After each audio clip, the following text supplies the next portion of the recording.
चटकल के करला न करिया राजा तेल हाटा में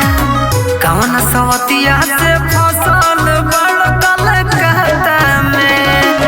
कौन सवतिया से फसल बड़कल कहता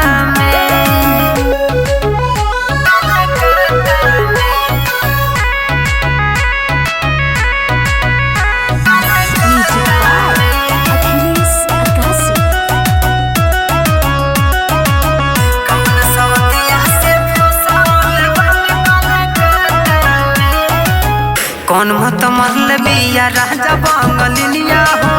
ओकर के बाड़ बनवले जोगिनिया हो कौन मंत्र मरल बिया राजा बंगलिया हो ओकर के बाड़ बनवले जोगिनिया हो घरे आव काहे करला तमाशा सटल बाड़ा काहे लासा से कौन सवतिया के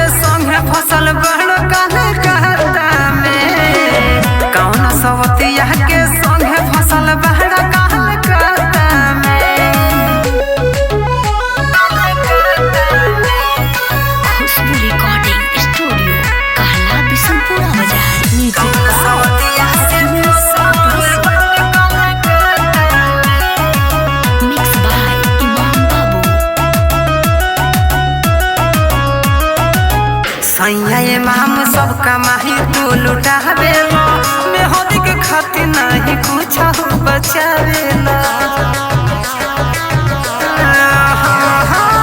सैया इमाम सब कमाही तू लुटावेला